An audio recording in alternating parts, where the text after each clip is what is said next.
Hello, everyone, and welcome to Molehill Mountain, episode 264. I'm Andrew Eisen, and I'm very much hoping that today will not devolve into an Andrew's therapy session. My camera is crooked, hang on. There we go. Now it's too low. Still too low. There we go. Will not devolve into an Andrew's therapy session because I hit a disappointment this week. A disappointment that I found most disappointing. And I don't deal well with disappointment. When things don't go my way, I mope. But before we get to that, if we do, I would like to talk about Pikmin Bloom. Because I was thinking to myself earlier this week, didn't Pikmin Bloom come out like a few weeks ago? I have heard no one say anything about the game. Maybe maybe my finger is on the wrong pulse, or ear is to the wrong ground, or something. I've got a cut on my finger, and I don't know where that came from. Yeah, that's a cut. Can you guess which finger it's on? Well, you can actually see. Should I extend the finger so that you're perfectly clear as to which finger the cut is on? I don't know how I did that. I've just been sitting on my ass playing video games for the last 3 days. How did I cut my finger? Where's the sharp bit? So, I was thinking, Pikmin Bloom came out a few weeks ago. Google. Yes, it did. No one's talking about it. And I did a little bit more Google foo and found out that, I looked on Metacritic and it has, I think, 4 reviews when I last looked. I started, Googling just for reviews, and I found reviews only from 3 outlets I've ever heard of. It seems like no one, at least in the professional critical space, or even the enthusiast critical space, gives a poop about Pikmin Bloom. Hello, Lindy. And I don't find that terribly surprising because the promotional video that Nintendo put out was boring and didn't show the game. And what it described sounded boring. So I looked on Nintendo's channel and they had since released a subsequent video actually, get this, showing the game. And initial impressions seem to be correct. You walk, and the app displays like Google Maps, and it shows your little me avatar walking around, and flowers bloom behind you. That's about it. There is more to it than that. Your avatar is followed by little Pikmin, who gather pollen and nectar, which you can use to plant more flowers and grow more Pikmin, which is just, tap the screen. It looks like a really boring game, but I've heard from a few people it's like, it's just a gamified Fitbit step tracker app. That's it. It's just a step tracker with some fun, colorful graphics. And you know what? Fine. So I was watching this little presentation that Nintendo put out. And I noticed this bit in the commercial. You can see the phone here. It's showing, on Monday, October 18th, you walked 11,700 steps. Yay! Confetti and fireworks. Aren't you awesome? But if you look at the path that this person walked, they walked from Glendale all the way to Santa Monica and back.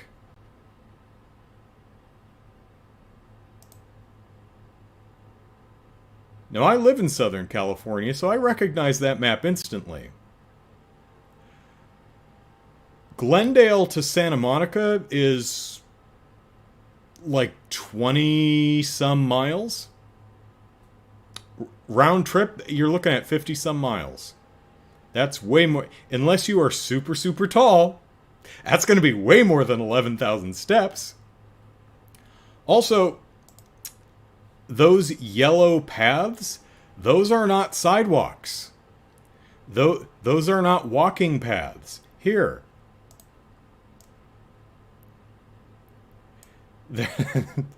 See that? That's Los Angeles, right above. Find Los Angeles, it's right in the center of the map. Go straight up, and that's Glendale. And if you go straight west from Los Angeles and a little bit south, you'll see Santa Monica. You see this? Those are major freeways. That's the Ventura, the 101 freeway and the 405. Actually, I think closer to Glendale it's like 134 or something, but that doesn't matter. I hope the screen from the video is just a mock-up and it isn't that horrifically inaccurate. I don't know. I thought it was kind of, well, it caught my attention. So, hello, Reverend Werewolf. Says Arlo made a video about it. Yeah, I have never seen an Arlo video, but it does come across my feed occasionally, and I like puppetry, so I should probably check one of those out at some point. So, either that or there are giant cell phone toting creatures walking around Southern California, and, well, I spend most of my time at home, so maybe I wouldn't notice. Très possible. Okay. Let me check on my package. Package is still out for delivery. So, I bought some... Because I don't have enough games in my backlog, I thought it could use some more. I bought some more games because they were on sale. I bought The Last of Us Part 2, which I wasn't really crazy about the first one. I thought it was okay. The first 3 hours it's one of the worst openings I've ever seen in a video game. I mean, who doggy? It's right up there with Metal Gear Solid 5. But once you get past that part, it's solidly okay through the duration of the experience. Mainly my biggest problem with the game is I just didn't care for any of the characters. Ellie gets a pass because she's young, but Joel just sucks as a human being, so I genuinely didn't care about him at all. But it was fun enough, and Last of Us 2, people keep talking about it doing something narratively interesting, such that some people love it and some people despise it. So I'm more curious about what they did with the narrative of Last of Us 2 than I am to actually play Last of Us 2. I'm also interested to see how close my prediction for the narrative direction of Last of Us 2 is, which I have written down somewhere.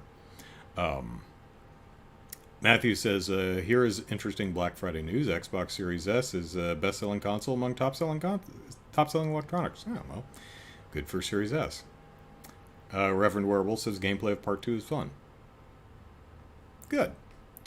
I expect to, at the very least, be okay with Last of Us Part 2. I'll probably do it on one of the Sunday streams. Maybe for Christmas weekend. That seems like a very cheery Christmassy game to me.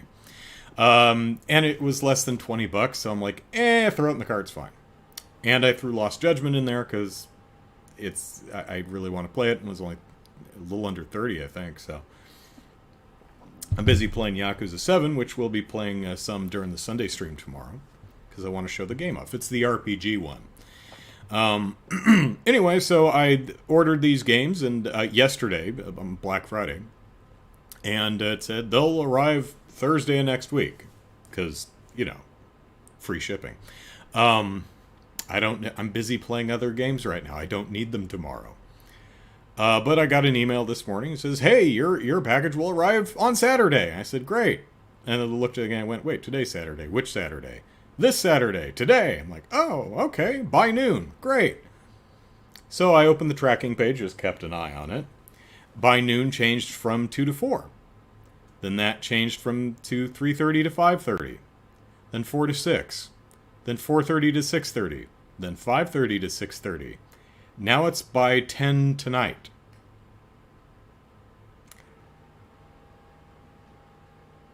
Amazon, is everything okay? Like, no one got in a car wreck, right? Because, I mean, getting the estimated delivery time wrong by 10 hours, I fear something bad happened. Are you okay? I hope everyone's okay. I can wait on the games if someone needs to gas up or change a tire or go to the hospital or something. You know, it's totally fine. My backlog is huge. These games are welcome in my backlog, but they don't need to enter today. It's fine. Matthew says, I'm weird when it comes to entertainment. If I'm feeling down, I don't gravitate towards happy stuff. I lean towards darker stuff. I get that. I've been playing Yakuza 7 pretty much all holiday weekend. And I haven't really progressed in the game that much. I've mainly... it's an RPG turn-based battle system. It's just been kind of grinding. For me, RPG turn-based battle systems are my kind of zen thing. It's relaxing. You know, it's stimulating and engaging, but not too stimulating or engaging. I don't think about it too much. I just veg, chill, relax. It's kind of the same with doing puzzles. Like crossword puzzles, Sudoku, Picross. Did I say crossword puzzles? Jigsaw puzzles. You know, it's just something simple you do to just, when they're... Because you can just block everything out and concentrate on this simple, engaging little task. So, yeah. Matthew says they're just backlogged to Black Friday. I was not expecting these games. I'm not going to play them tonight. Even if they'd arrived at noon, I'm busy playing other stuff. So, take your time, Amazon. I didn't need them today. I expected them sometime next week, which is fine. Matthew says, I prefer the beat-em-up Yakuza myself.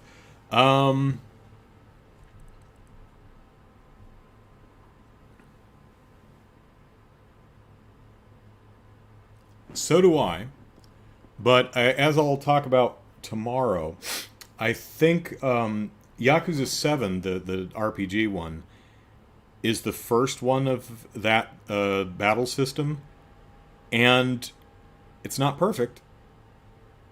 But I think it really has room for improvement. I think Yakuza 8 or whatever they end up calling the next one, Like a Dragon 2, I think the possibility is high that that battle system is really going to shine.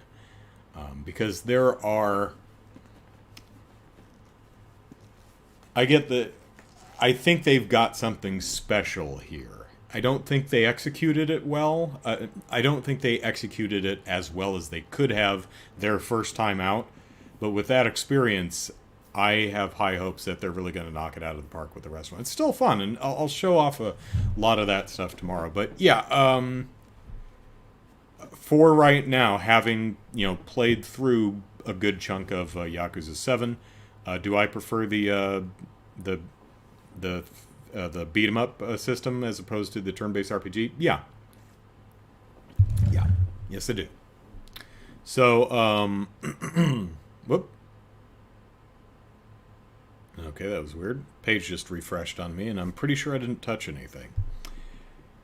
What was I talking about? I don't remember. So, we've talked in the past about how unfathomably horrible some of the companies that make our favorite games are. As far as, how they treat their employees.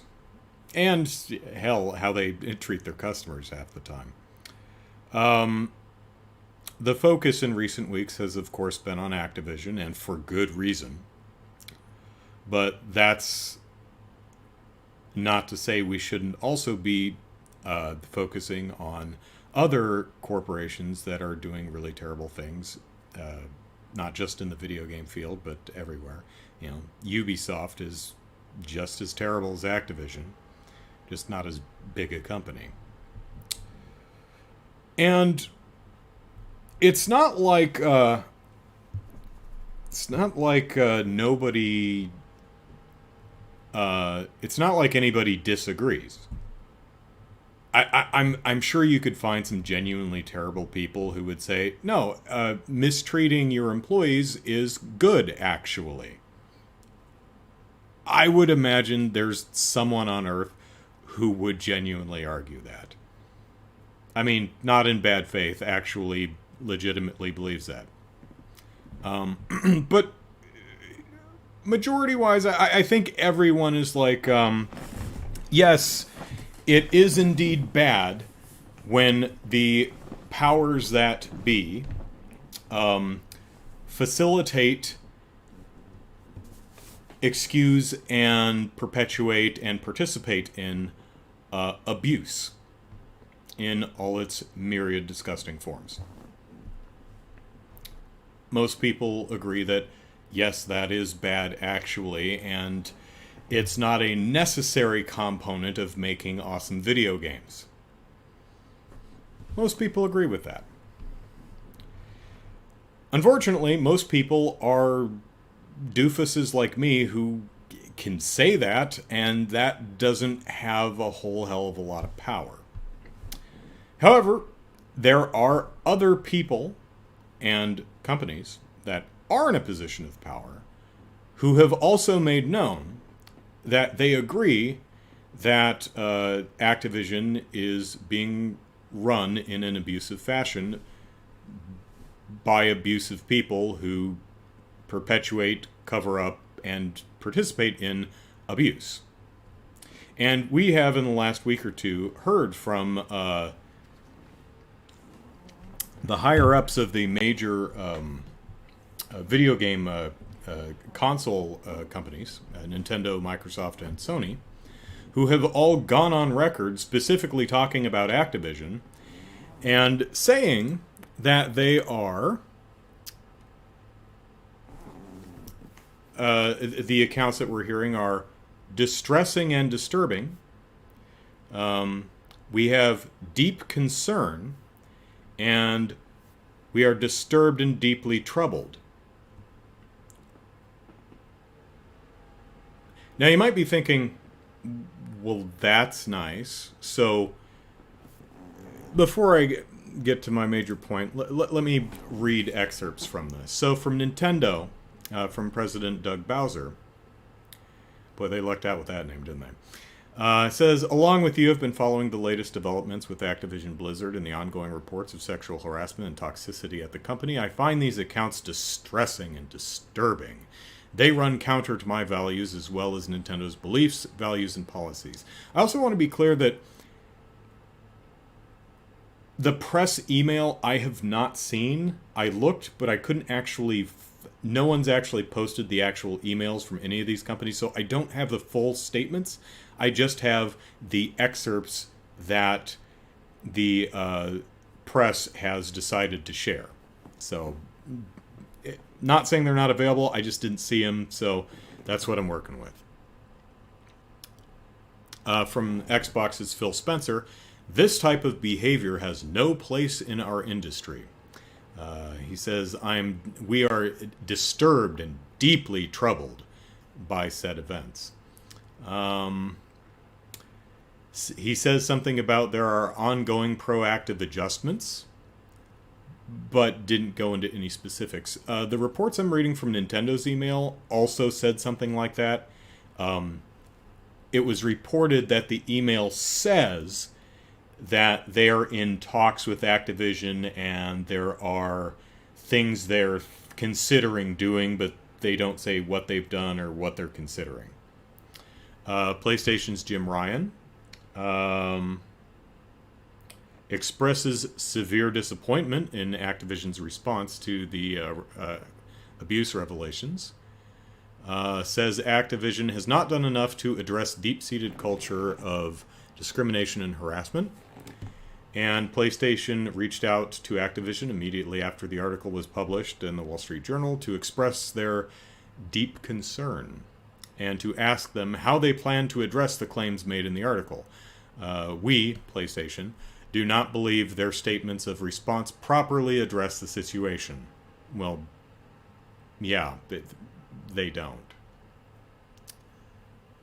So, what we have here is we have Sony, Nintendo, and Microsoft all going on record saying what Activision is doing is not okay. It is, in fact, distressing, disturbing, of deep concern, disturbing again, and deeply troubling.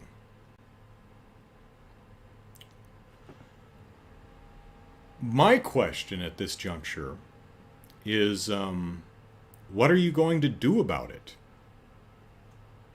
And I ask that because I, as some random goofball on the internet, I too am distressed and disturbed and deeply concerned and disturbed again and deeply troubled. And I'm happy to say as such. And you might ask, well, Andrew, what are you going to do about it? I don't know what I can do. I mean, I guess I could just not buy Activision games, but that's a meaningless... It's a meaningless gesture because I don't buy Activision games anyway. They just don't make games I'm generally that interested in. And even if they did, and I did just not buy their games, would that have any effect? Not really. I mean, if everyone decided not to buy their games, that would have an effect. But that's not going to happen. So, Sony, Nintendo, and Microsoft, I think we can all agree, have more power than I do. So, Sony, Microsoft, Nintendo, since you are distressed and disturbed and deeply concerned and disturbed again and deeply troubled, what are you going to do about it? I hate being a cynical jerk, but my guess is nothing. They're just going to say that they're distressed and disturbed and deeply concerned and disturbed again and deeply troubled. And call it a day. Well, what could they do about it? I'm glad you asked. You didn't, but I'm going to pretend you did. The goal is to get... The problem is not Activision. The problem of, Activision is just a building, a company that people work at. The problem are the people there, the people in power who allow this to happen, and in some cases participate in it.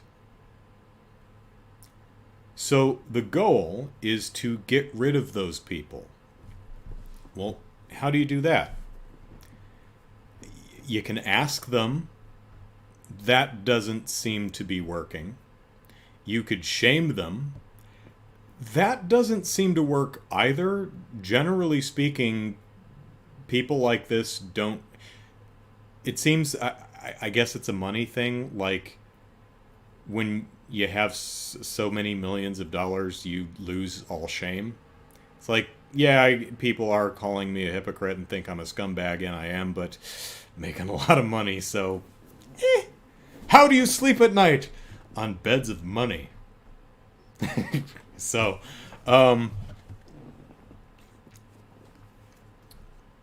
I think what Nintendo, Sony, and Microsoft, and Steam, and EA, and Good Old Games, if they have any of their back catalog, all of the digital storefronts and console holders should take a meeting, maybe on Zoom, because we all love Zoom. And agree with each other to, we will not sell any Activision games until Bobby Kotick, a guy, a top doggy at Activision, and all of the people responsible for the abuse that permeates that company are gone. Imagine if that actually happened. If Sony, Nintendo, Microsoft et al. Said, from this day forward, we will no longer be selling Call of Duty or any other Activision product until Bobby Kotick and the board are gone. They would be gone the next day. I feel. Could be wrong. But, now, is that going to happen? No. And also, as someone pointed out on Twitter, it's less of a big deal for Nintendo to do that because Call of Duty isn't on the Nintendo platforms.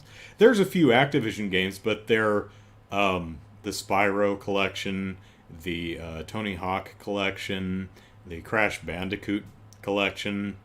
There was a Skylanders game back in 2017 near the launch of the Switch.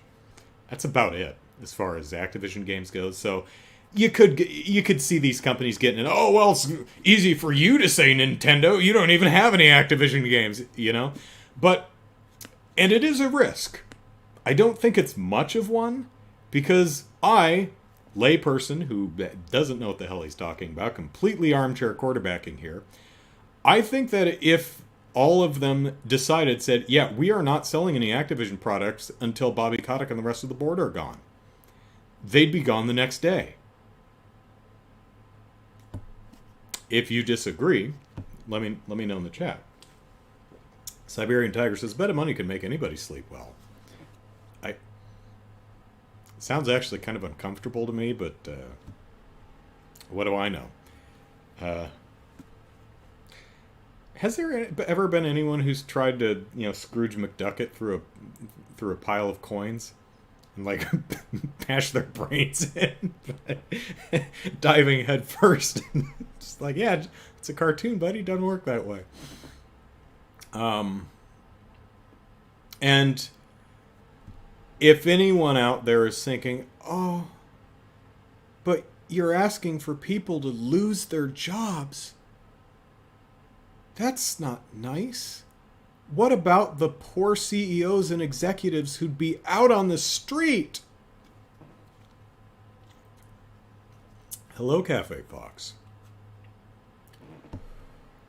Well, I admire your empathy.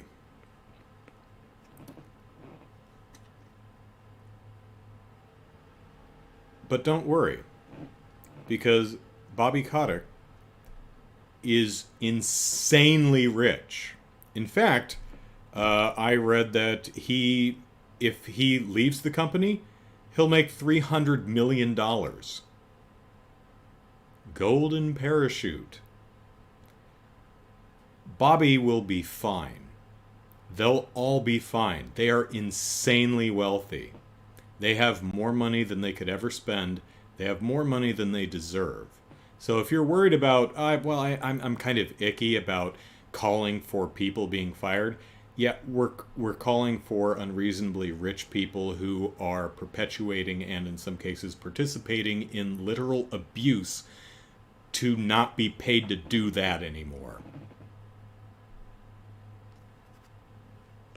I would think most people are okay with that.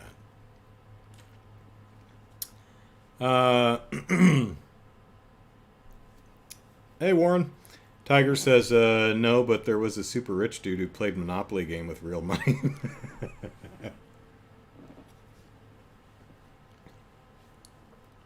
Do you know how much of a pain in the ass do you know? Imagine how much more of a pain in the ass a game Monopoly would be with real money.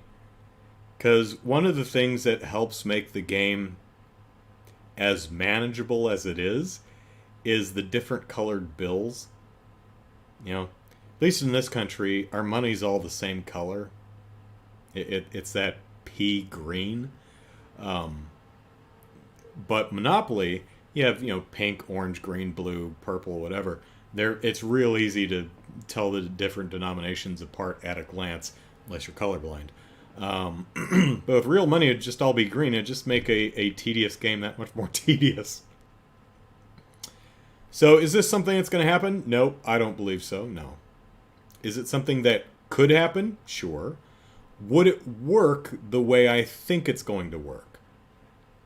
By definition, I think so. I imagine... I guess it's possible that Activision could call their bluff. Like, because if Sony, Microsoft, and Nintendo said, all right, we're not selling these games anymore until you get the bad guys out. Of course, hopefully there's no bad guys at Nintendo, Sony, and Microsoft. Because it'd be kind of hypocritical otherwise, right? And that may be a stumbling block, right? But if they all got together and said, we're not doing Activision stuff until Kotick and his ilk are gone, and Activision called their bluff, I don't think I don't see them... I don't see any corporation prioritizing people over profits. Now, if Activision were like some smaller third-party developer that had, a handful of mid-budget titles that sold somewhat respectably, then sure. But Activision? I'd love to be wrong about this, but yeah, I don't think it's going to happen. And hey, maybe if I were insanely rich, I'd have a different perspective on these things. Maybe with wealth, I'd lose my empathy for the well-being of other people, those in my employ and those not. I hope not. I'd like to think I'd be a decent person, even rich, but I'll probably never know. Tiger says they say Mario Kart is a sleepover ruiner. I'm pretty sure families have fallen apart or destroyed because of Monopoly.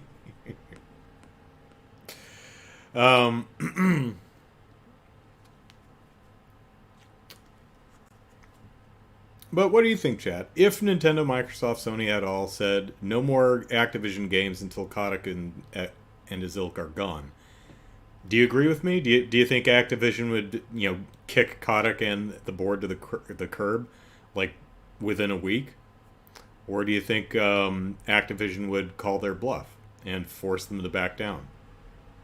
Because Call of Duty is, and also it's. You have to stand strong together, because if one company caves, then they get the exclusive on Call of Duty, So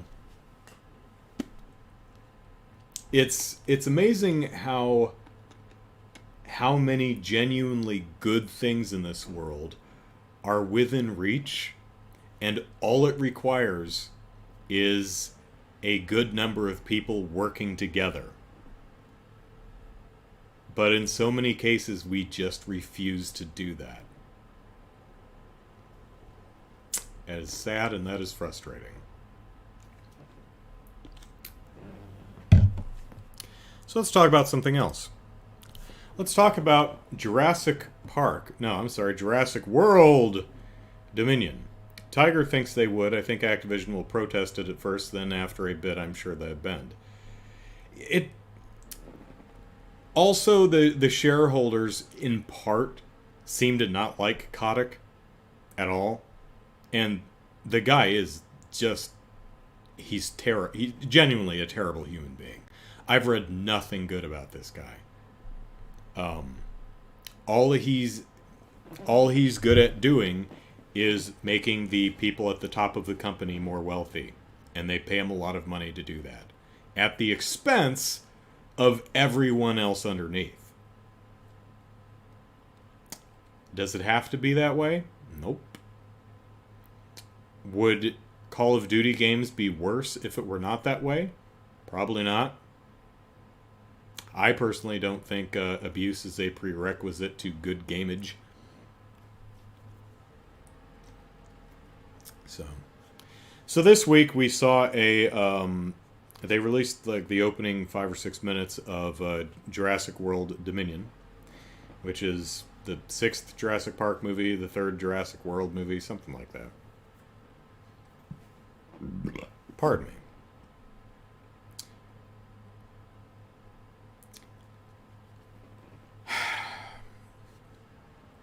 So, apparently the movie opens 65 million years ago with a National Geographic "Let's watch dinosaurs in their natural habitats wandering around." And look, they've got feathers, haha. And then the T-Rex battles a not T-Rex, I don't know what animal that is, and dies. And then a mosquito bites it. And I'm guessing this is the DNA. This is the mosquito that they find later and use to clone Rexy.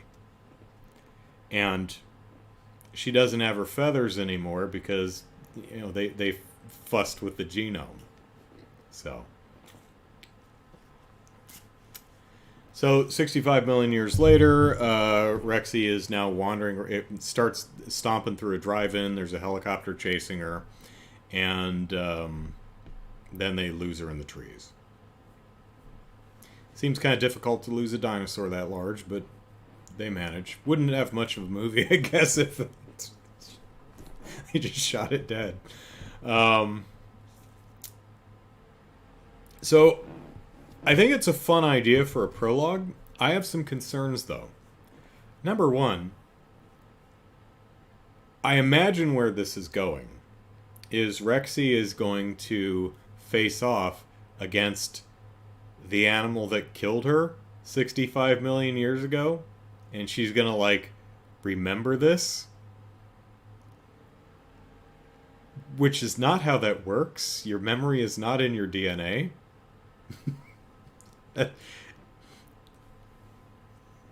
I hope they don't make that personal, because that's stupid.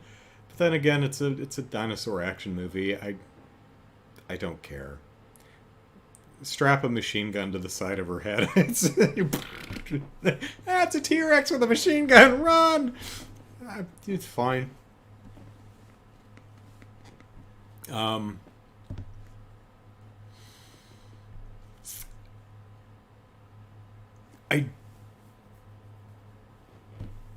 want to be clear, I'm not judging the movie before I've seen it. I'm speculating on what I think the film might do.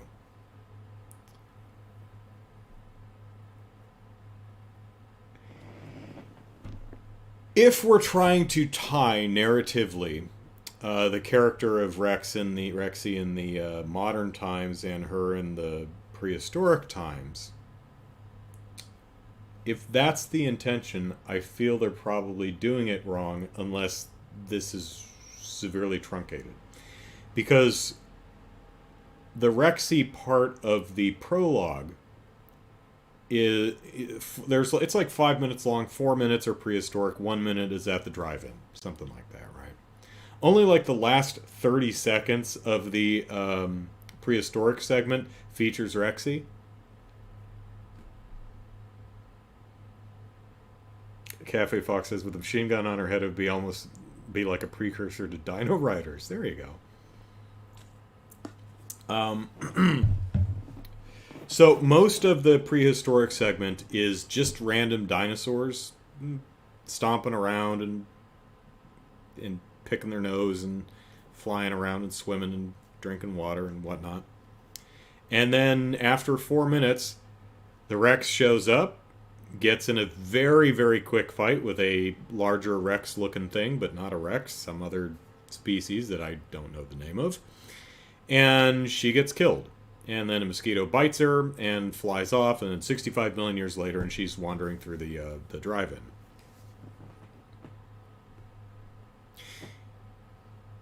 You think they might have been better about warning people, like, what area the Rex is in? It's like, hey, everyone, maybe don't go to the drive-in. The Rex is wandering around in this area. We're chasing her with a helicopter. Whatever. if they are narratively trying to tie the prehistoric segment, Rex in the prehistoric and the modern time, I think they really needed to spend more time with her in the prehistoric segment. Because otherwise there's no character pathos to to connect to. It's just, hey, look, it's the Rex. Oh, she's dead. And if they make a big deal about the rematch 65 million years in the making, it's not going to mean as much. Like, my gut is telling, and again, haven't seen the movie, don't know where they're going with this, just speculation, so not judging the film. My gut tells me that it probably would have been a better idea to spend the majority of that 4-minute segment of the prehistoric segment with the Rex. Just her going about her day. Making breakfast for the kids. Slapping her husband upside the head because he didn't put the toilet seat down again.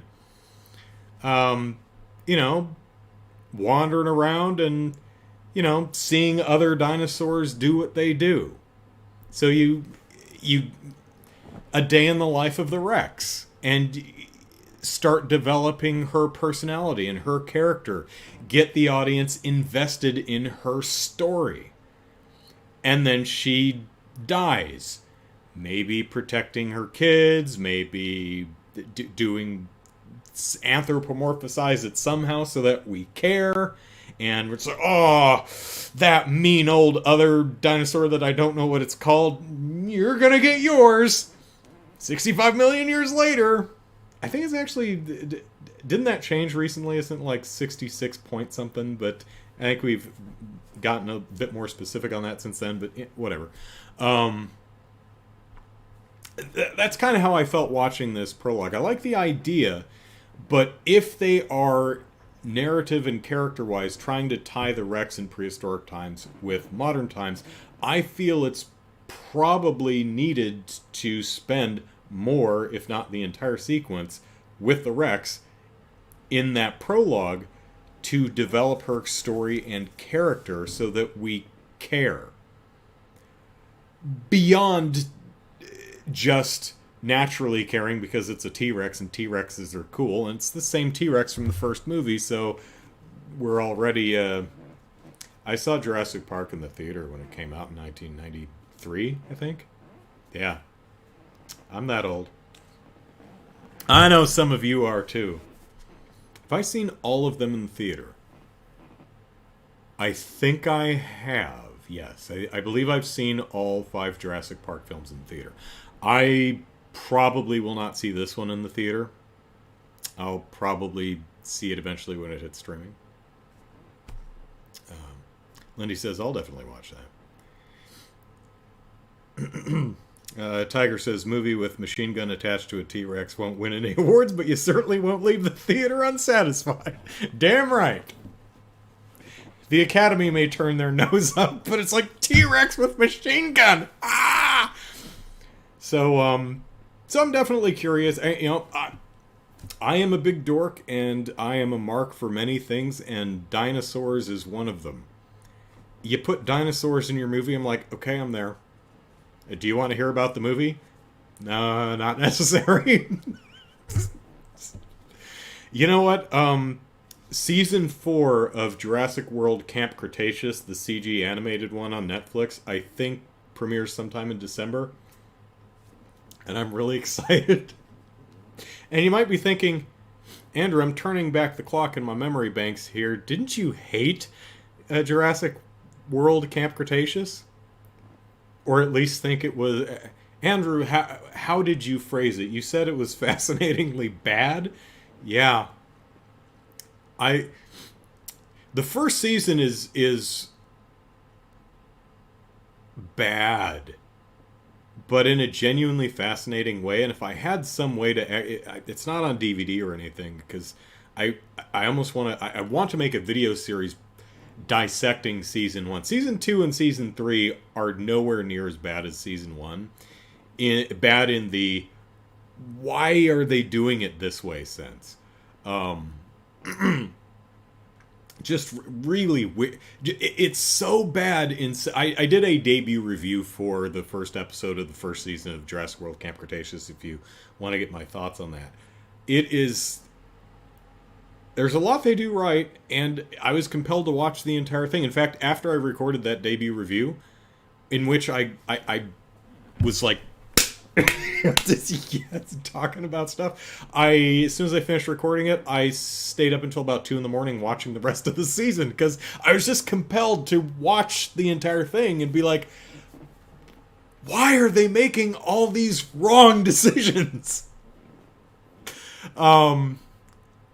Season 2 and 3 doesn't have as much of that, so it wouldn't be an entire series.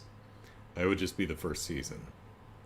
But I've grown to really just kind of love that show because of its really, from its creative choices that range from phenomenally odd to objectively incorrect. So yeah, I'm excited for Camp Cretaceous season 4. So this week, Thanksgiving week for us here in the States, which means that the majority of us got Thursday and Friday off. Yay, vacation.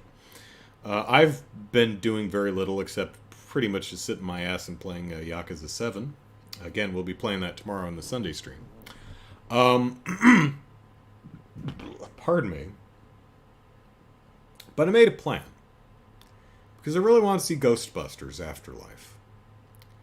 Because Ghostbusters, the one from 1984, is my favoritist movie. I wouldn't say it's the best movie ever made, but it is my favorite. Hiccup. And it probably always will be. Hiccup. Let me look at myself in the camera and... Boo! Yeah, must have worked. Okay. Until I hiccup again.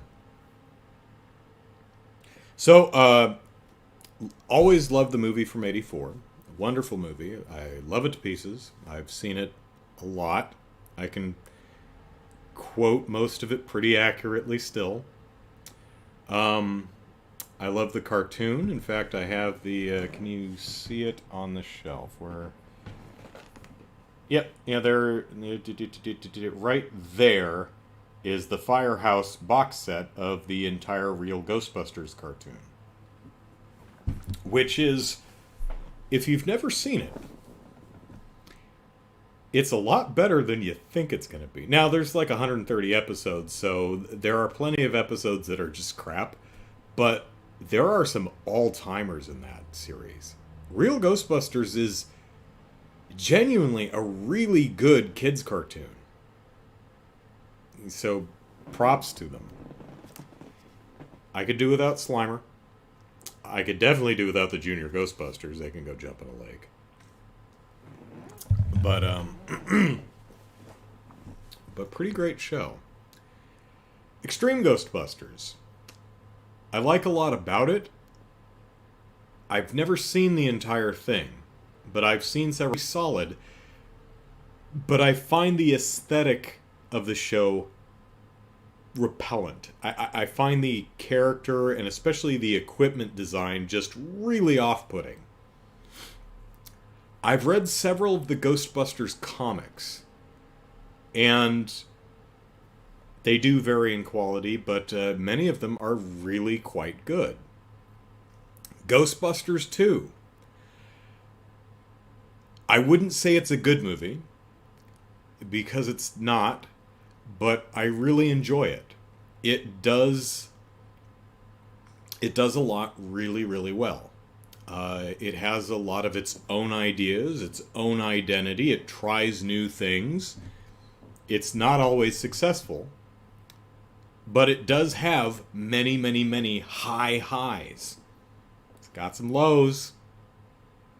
Plenty lows. That's why it's not a good movie. But it's, if you're a fan of Ghostbusters, it's an enjoyable time.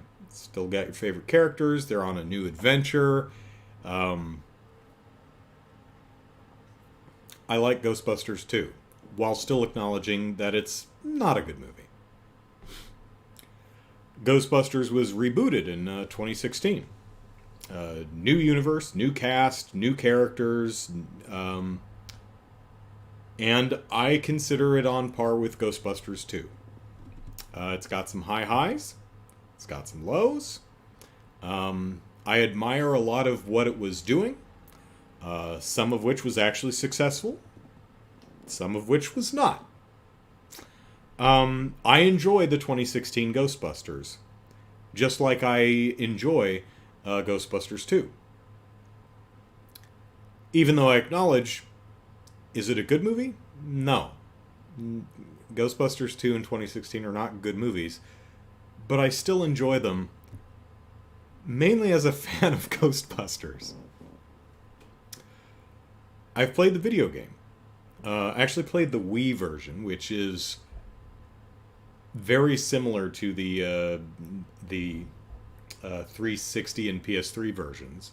It's just aesthetically very different. Had a much more cartoony aesthetic. But otherwise, it's mechanically and story-wise pretty much the same. There are some differences, but it's pretty much the same. Now, Ghostbusters, the video game, kind of acts as a Ghostbusters 3. At least, it's in continuity with the first two movies. It takes place, I think, in 1991, so 2 years after Ghostbusters 2. As a movie, I would be very disappointed in it because it's very much a rehash of the first movie. You go back to the Sedgwick Hotel to hunt Slimer. There's an in-universe justification for it, but you're going back to the same hotel to hunt the same ghost. The Marshmallow Man is there again. Ivo Shandor, the person who built the building to summon Gozer, figures into the plot. Walter Peck comes back. That said, it does have a lot of its own ideas. But I excuse the rehashing the original movies thing because it's not a movie, it's a video game. And the point of the video game is to play and live in the movies. We want to go to the hotel to hunt the Slimer ghost. We want to shoot proton streams at the giant Marshmallow Man. We want to kick Walter Peck in the nuts. Not something you actually do in the game, but, so as a video game, you hunt the librarian ghost. As a video game, I'm absolutely fine to accommodate that type of pandering because it's a video game. That's what we're here for, to play the movie. Even though technically it is a, sequel narratively to the first two films. I've enjoyed many of the other video games on the NES and the Super NES. Super NES. Were there any Super NES? No, definitely the NES and the Atari.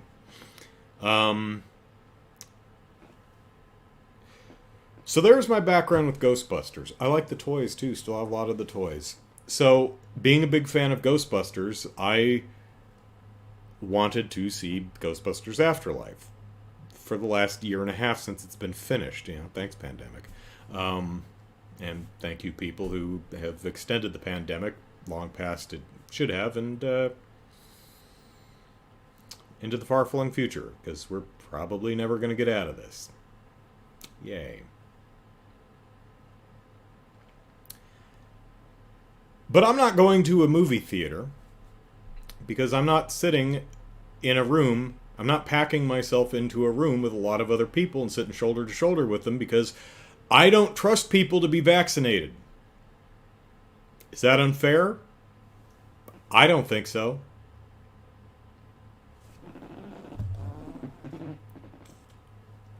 If movie theaters required you to show your vaccine cards and turned you away if you didn't have one, I might consider actually going to the movie theater. But until the pandemic is over, or they start doing that, I'm not going to the theater. Not comfortable with it. Not getting on a plane either.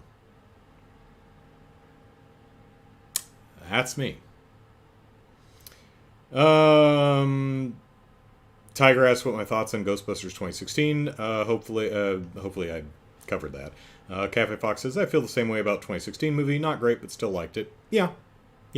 I like it. Is it good? No. But yeah, to me, it's like Ghostbusters 2. Is it a good movie? No. Do I like it anyway? Yes. So, Lindy says, as someone who never really watched the 80s Ghostbusters, I got really bored with the 2016. From the perspective of someone who's not already into Ghostbusters, I don't think 2016 really works. Because it does a lot of its own stuff, but it's definitely a remake of an existing property. For better or worse. And while I like a lot of the characters in that movie, we're probably not going to see them in live action again, which is unfortunate. But they have carried on in some of the comic books, and they've even crossed over with the older movies casts, which is super fun, and they actually work really well together. I don't know how many times that's happened. If it's only happened once, then you know exactly which story I'm talking about. It was a lot of fun.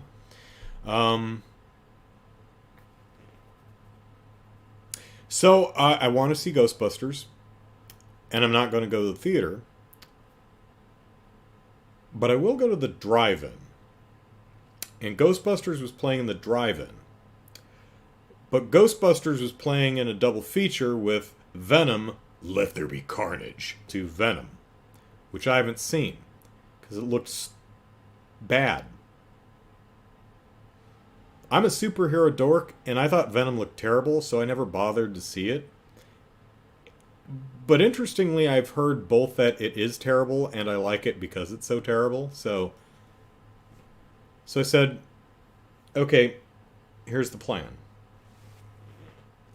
Wednesday, gonna rent Venom from the Red Box over at 7-Eleven. Gonna watch Venom, because I can't see the sequel until I see the original. That's how this works. So Wednesday, Redbox Venom, watch Venom. Thursday, go to the drive-in, watch Ghostbusters and Venom 2. I need to see the first 2 episodes of Hawkeye, which released on Disney+. But I haven't seen Eternals. Oh, look. Double feature with Encanto, the Disney animated musical movie. Okay, so Friday I'll go back to the drive-in and I'll watch the double feature of Encanto and the Eternals, and then Saturday I'll watch the first 2 episodes of Hawkeye, and that was the plan. So, Tiger says, I think we got a year or 2 before the pandemic really is behind us. Oh, at least. Yeah. Yeah. Sadly, yeah. Tiger says, I feel the same way with Blues Brothers 2000, not a good movie that I enjoy. Ghostbusters is my favorite movie. In my top 5, positions 2 through 5 are in no particular order, but Blues Brothers is in my top 5. My top 5 favorite movies, Ghostbusters is number 1, and then the next 4 are in no particular order. Blues Brothers, A Nightmare Before Christmas, Jaws, and Little Shop of Horrors, the Frank Oz one from '86. Those are my top 5 favorite movies. Ghostbusters is my favorite. So yeah, I love Blues Brothers. One of my favorite movies. And Blues Brothers 2000, I really enjoy. Does it hold a candle to the original? No.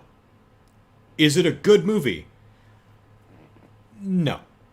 Do I like it anyway? Yes. I like Blues Brothers 2000 quite a lot.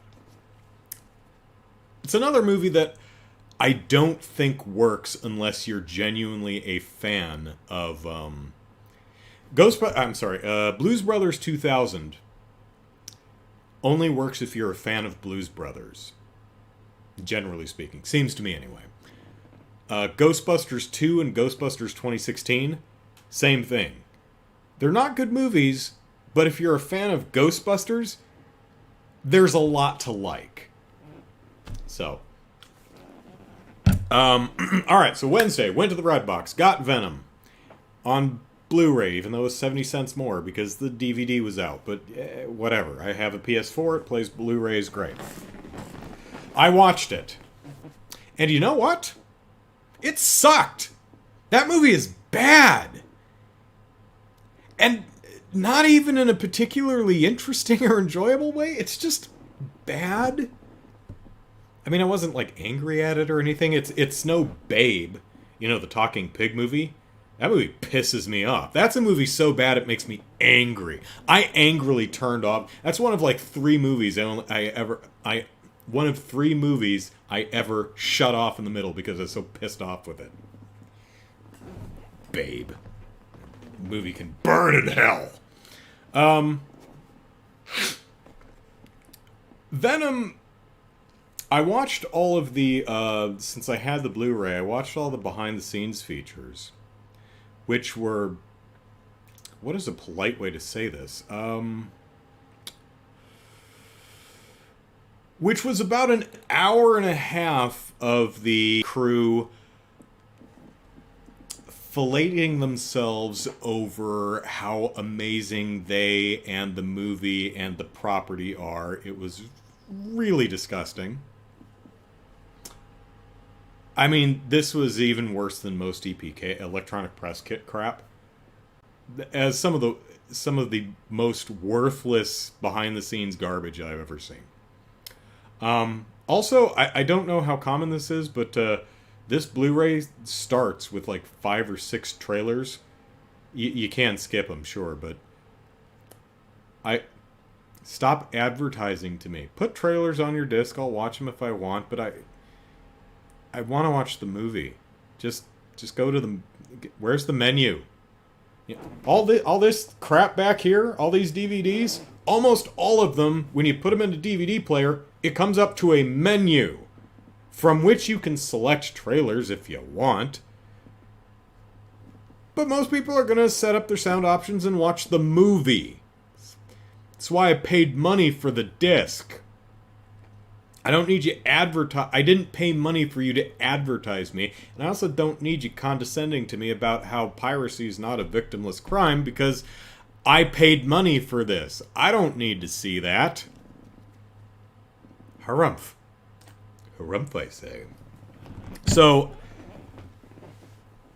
having watched the special features of Venom, I can't say for sure, but the movie feels like one of those films that they shifted gears, like in the middle of production. Like they were going somewhere entirely different, like maybe an R-rated Venom movie. And then halfway through they got cold feet and said, no, okay, we're gonna PG-13 this. Besides, we've been watching the dailies and it sucks. So, Tom Hardy, please use your charisma to save the movie. And he does what he can. The man has screen presence and charisma to spare. And he's not so much carrying the movie as he is dragging its lifeless corpse behind him. I think buddy comedy is not the direction they were originally going, but when they shifted gears, that's where they ended up going. Not a bad idea. Shame they didn't go there in the start. But if that's the direction that they took the sequel, I'm like, maybe the sequel works, because now that they know where they're going with this character. Not that there's nothing to enjoy in Venom, but overall it is a mess. It narratively makes little sense. The characters make little sense. The plot makes little sense. And I think it's because it's been chopped up and rearranged and rewritten and redone so many times that this is the best they can do. I'll give you an example. Venom changes his mind at some point and says, you know what? I like it here on Earth. I've changed my mind. I'm not going to eat everyone on Earth. I'm going to stay here and I'm going to fight for, love and peace and stuff.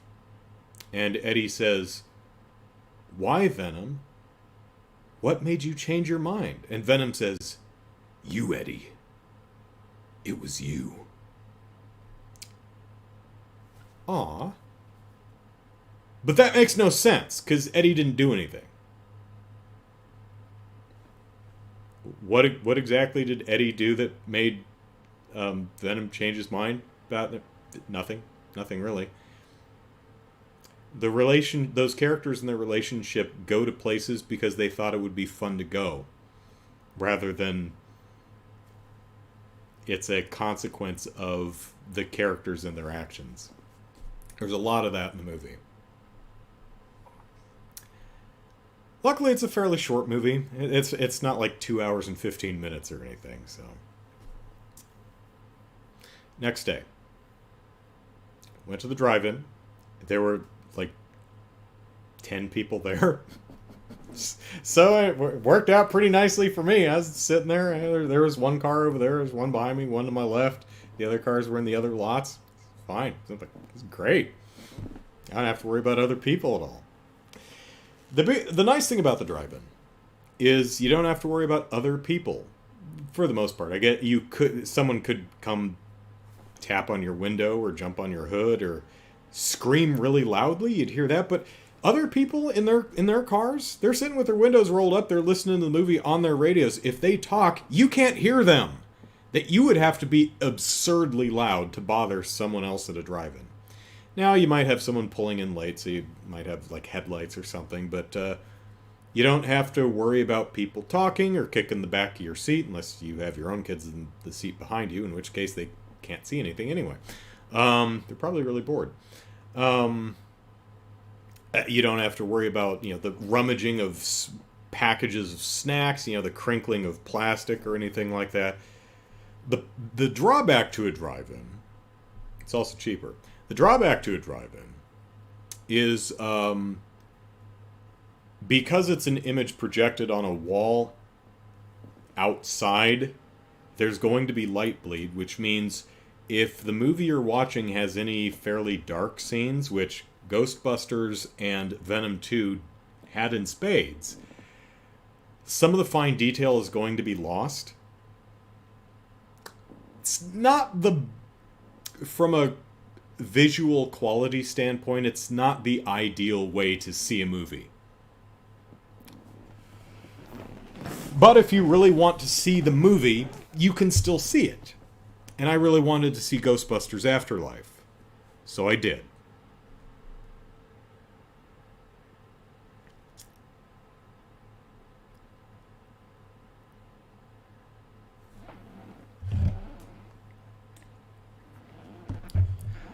Ghostbusters Afterlife is bad. It's awful, really. I didn't like it. Which is not to say there's nothing in the movie to enjoy. There is.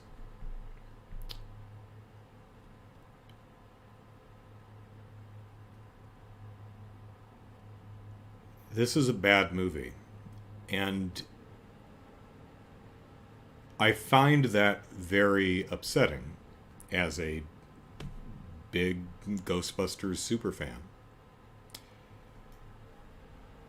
But if you make enough stuff in a particular property, if you have a collection of subjective things, something is always going to be the worst. Doesn't mean it's going to be bad, just means that, something's going to be the lesser of everything else.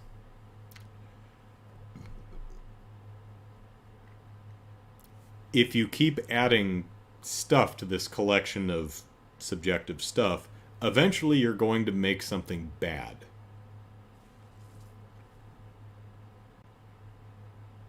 Ghostbusters Afterlife is bad.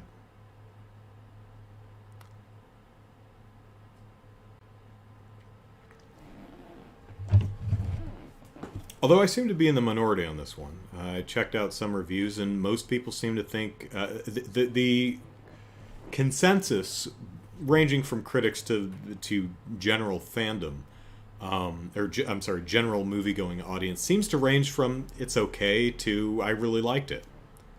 I haven't seen anyone react quite like I am. So, certainly don't let me scare you off the movie. I'm certainly not telling anyone how you should react to or feel about or think about the film. That's for you.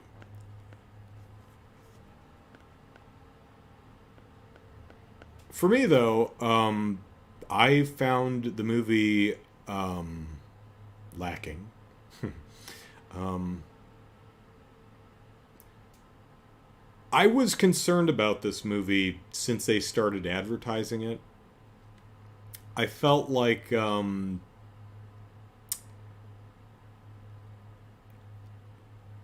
because it was clear from the trailers that, in the early trailers, I saw the Shandor mine. I'm like, okay, Evo Shandor, sure.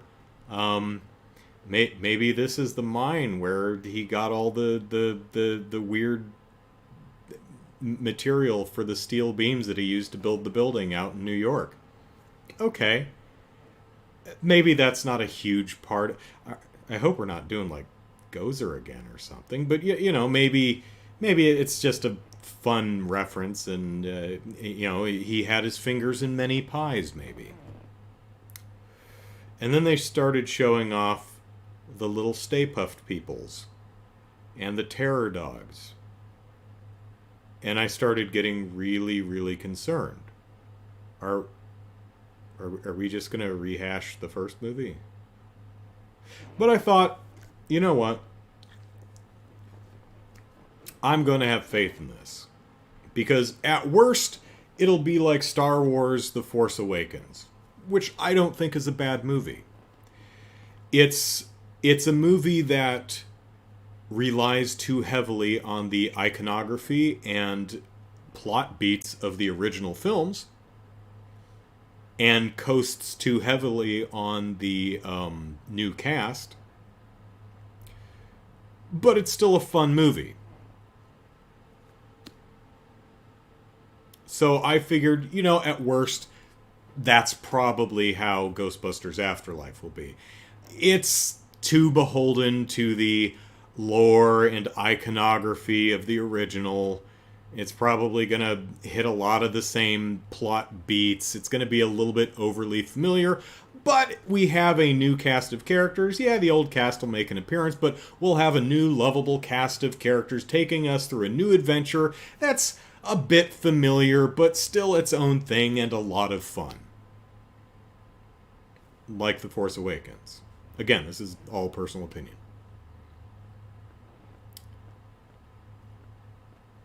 No. No, that was not the at worst. It's worse than that. It's just bad. It's not just bad. I found the film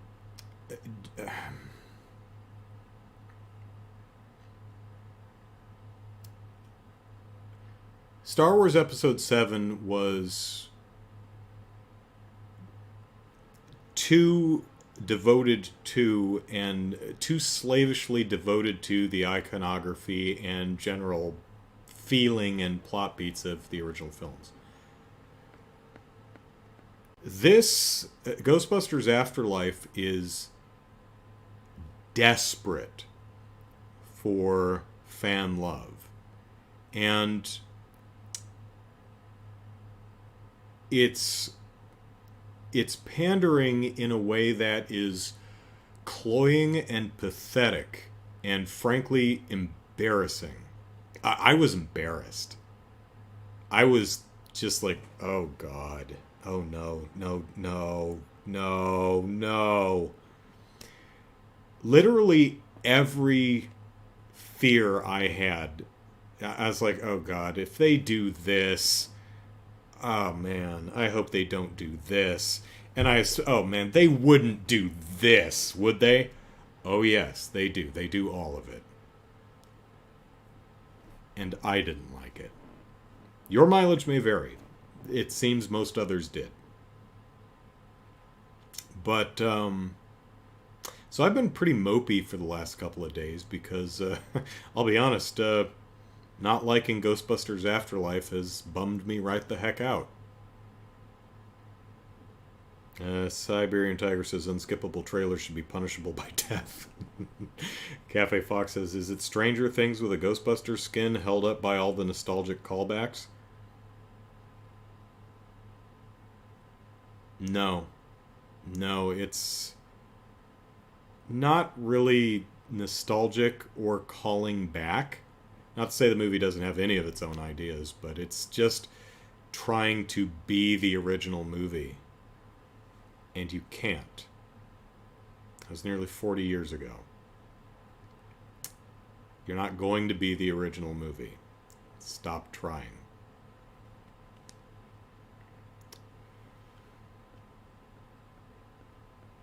I don't want to spoil anything because the movie's only been out for a week. So I'm trying to think if there's some example I can give that's not a complete spoiler.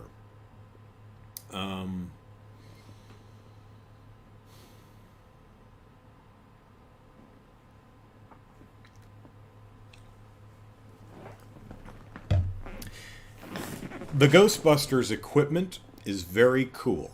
If you're a fan of Ghostbusters, I think you would agree with me. It's just really neat. The proton pack, the trap, the car, it's just awesome. It's an iconic design.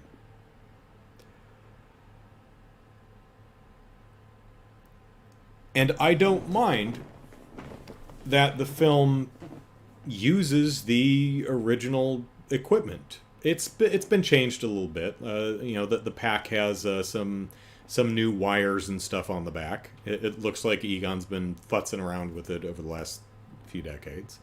But same equipment. Not a complete redesign. Same equipment. I don't have a problem with them having the same proton packs in the movie. However, the cinematography is pushed in to an extreme close-up and slowly sliding over every inch of the proton pack. It feels like the cinematographer is masturbating and it makes me uncomfortable. I don't need the camera to lick the proton pack. It's gross. It's a proton pack. Seen it before. It's super cool. But please stop jerking off over Ghostbusters. That's just makes me uncomfortable. And maybe I'm a prude. It's like the movie is more in love with the idea of the love of Ghostbusters than it is with Ghostbusters. You know, like it's not so much a celebration of Ghostbusters as it is a celebration of loving Ghostbusters.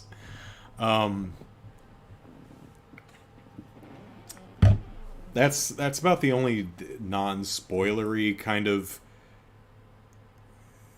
critique from this angle I can think of. Again, not to say there was nothing I liked about the film. I like that it takes place in a small town instead of New York City. That's cool. Change of venue. That's great. Like that.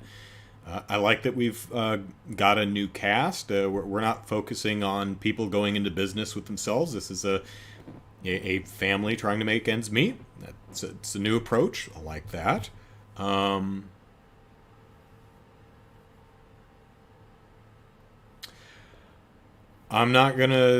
seeing specific questions. I'm not going to answer them now. Maybe we'll talk specific spoilers in a couple weeks. Movie's too new, I think. So I'm trying to avoid specifics. Unfortunately, a lot of you may be thinking, I don't get what your problem was, and I don't have anything specific to share because I don't want to spoil the movie yet. There's a car chase, which is cool. We haven't had a car chase with the Ecto-1. That's neat. Um, Phoebe has a joke that there's a running gag where Phoebe tells dumb jokes, and one of her jokes made me laugh out loud very hard for like 20, 30 seconds. Had me in stitches. It's a good joke. Solid joke. Um, Phoebe's confrontation with the major villain is good. I liked it. There's a little bit of business with a henchman during that scene that I think is really funny. I think they could have done more with, but it was a fun idea and I liked it. Um, I found an example of something that's not really a spoiler. What is this on my desk? Eh. They spill food on my desk. Well, I do eat at this desk, so it's not surprising. Anyway, the music. The music is a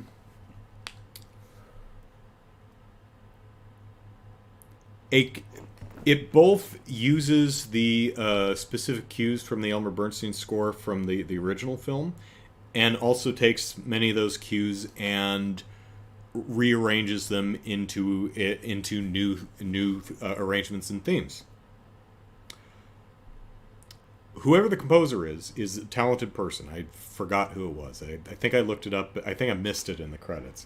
Um, Definitely a talented composer, but most of the score for the film is just cues from the original movie, and they are inappropriately used. They are very often misused. They don't understand any of the music cues. They're using them wrong. They do not fit a lot of the scenes that they're in. They're just there because it's like, you remember this music cue from the movie? It's like, yeah, I do. Which is why I know it's being incorrectly used here. That's not the right cue for this scene at all. This is wrong. That happens throughout the movie. Now, when the composer takes certain elements of the instrumentation or the actual arrangement and makes them their own, that oftentimes works really well. But a lot of the cues in this movie are just grabbing stuff from the original and throwing it in, whether it works or not, because it's recognizable.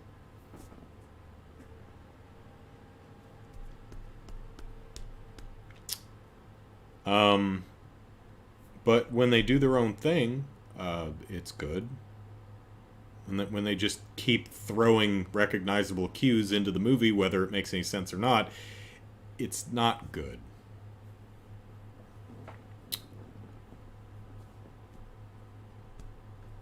The effects are good.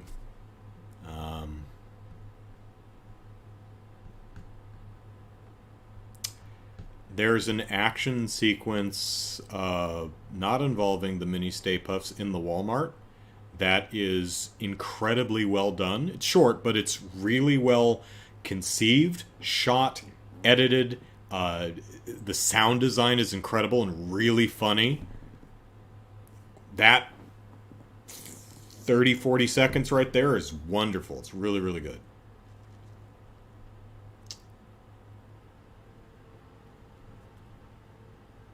Um,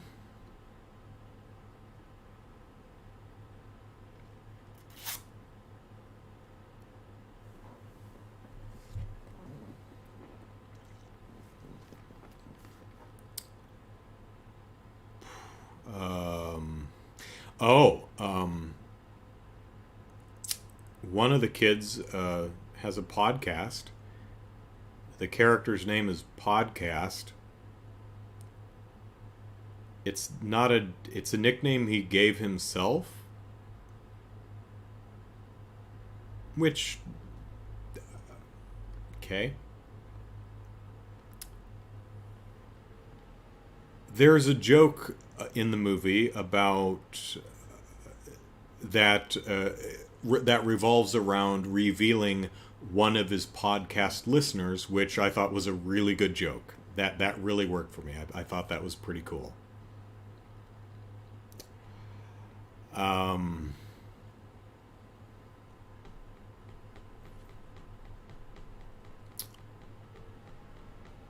so, oh, the blue muncher ghost, the one they're chasing in the car, has a power or ability that is not spoiled in the trailers that I didn't see coming and thought was a pretty neat idea.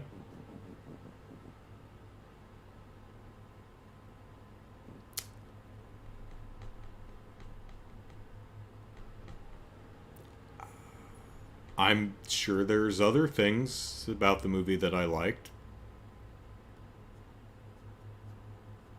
It's about all I can think of right now.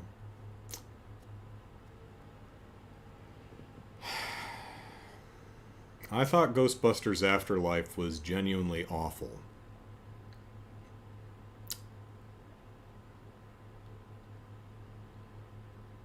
And I've been very mopey ever since I watched it, because it bums me right the hell out that an entry in my favorite franchise is I didn't enjoy it.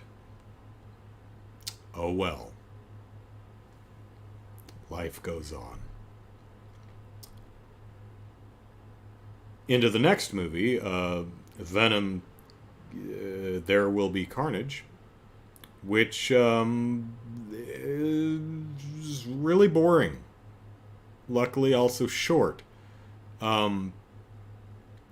Sony, you are bad at this. Wow. Just wow. There's one sequence. I thought There Will Be Carnage would probably be okay because they at least knew what direction they were going this time, if my theory is correct. Um,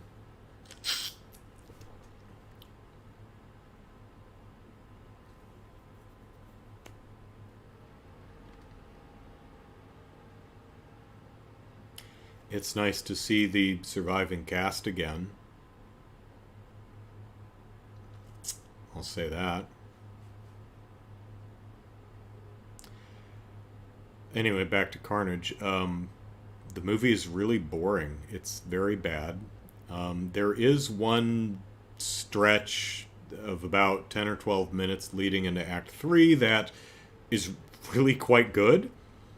And it's like, it's just firing. It's funny, it's charming, it's firing on all cylinders, it's engaging, it's fun. Then it goes into the climax and it's just boring again. This movie has 3 villains, and they are all utterly uninteresting. Wow. They also can't seem to decide on Cletus Cassidy's hair, because he's in I think a mid-credits scene in the first movie, and he has this really ridiculous curly red hair.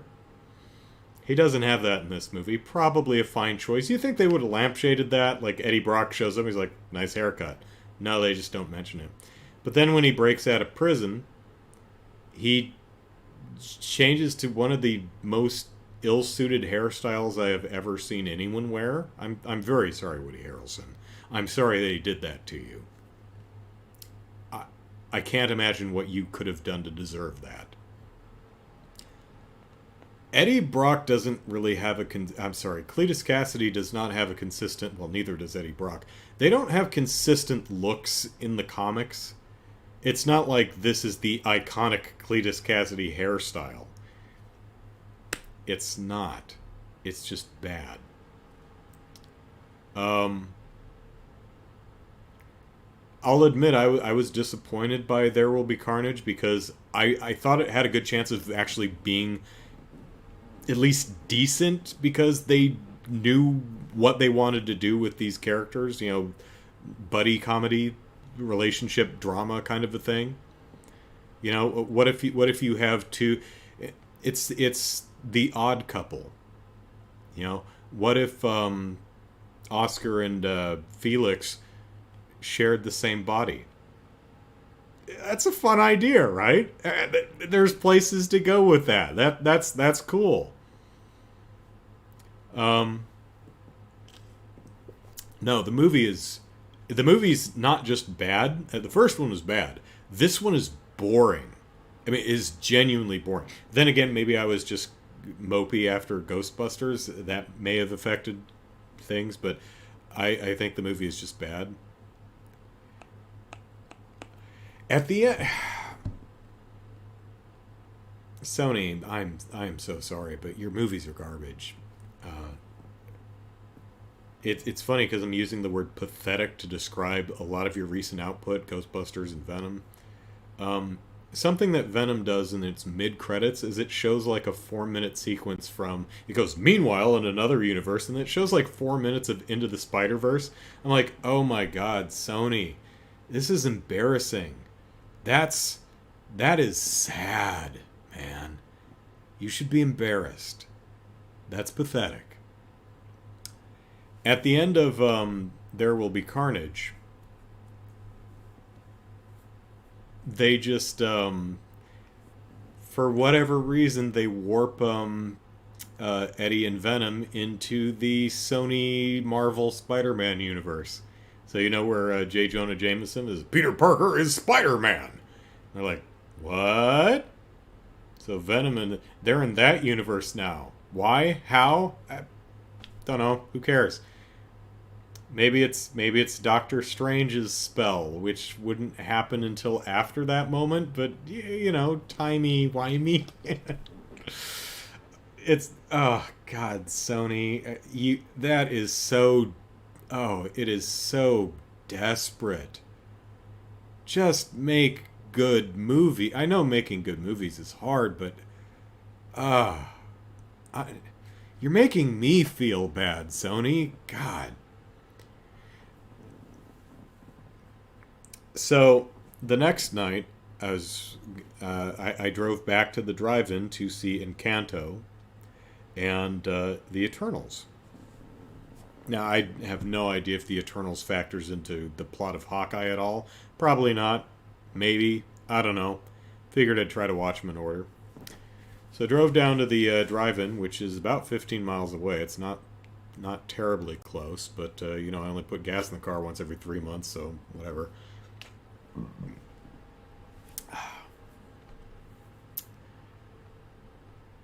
Despite there being 10 cars at the drive-in the night before, there were many, many, many more than that last night. The line was out onto the street, down the street all the way to the freeway, all the way up the off-ramp, and then past the on-ramp from the previous street. Not realizing that's what it was. I thought there was an accident. No, line for the drive-in. Drove past it, got off the freeway, turned around, came back up. The line was across the overpass. So I went past it and, you know, rubbernecked it. And yeah, I don't know if it's Friday night or the fact that it was Black Friday night or, you know, it's the holiday weekend. I went home.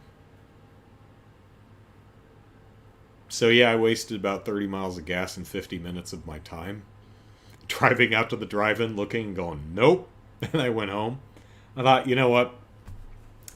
Encanto and the Eternals will be on Disney Plus in like a month and a half.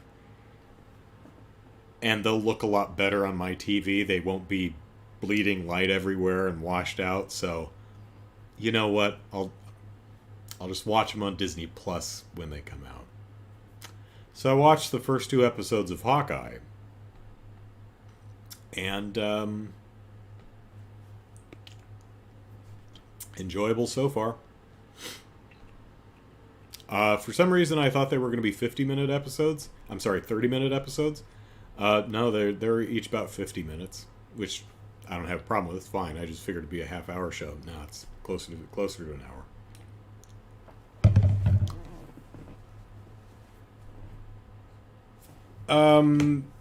A bit too early. You know, a lot of the critiques I have for Hawkeye really depend on where ultimately it goes.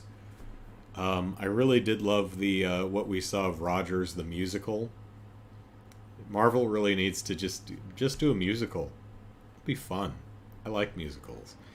Anyway, I hope somewhere that they release just, you know, instead of cutting it, an actual just show me the musical. I know you only filmed that one song, but no cutaways to Hawkeye and his family in the audience. I just put it on the YouTube channel or on Disney Plus in the extras or something, because I just want to watch the musical. So, and it's got a dog in it. Lucky the pizza dog. It's a dog. It's a lucky dog. It eats pizza. Lucky the pizza dog. So that's it. I hope you liked Ghostbusters Afterlife more than me. Seems like a fair odds that you do or will, because looking at the general audience reception and reviews and stuff, yeah, I seem to be kind of alone in my opinion on Ghostbusters Afterlife, which in some ways I'm glad everyone else liked it, to an extent at least. I mean, I don't want everyone else to not like it as much as I do. That's no fun. I wish I liked the movie better.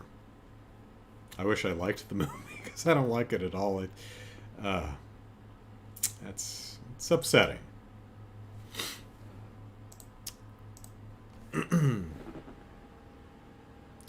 Still arriving by 10 p.m. It's 8:40. So this is a good place to stop the podcast. So, because we've casted enough pods tonight. Join me tomorrow, noon Pacific Standard Time, and we'll play some Yakuza Like a Dragon, the RPG turn-based battle Yakuza. Because I want to show some of it off, and it's actually a very late game. It's probably towards the end of the game, but that means I have my run of the city, and I can show off a bunch of different things. And I wanted to talk about what I think the battle system does well, and what I hope to see it improves on in the next installment. So hope you'll join me for that. Again, tomorrow noon Pacific Standard Time. And until then, have yourselves a wonderful night. Take care. Bye-bye.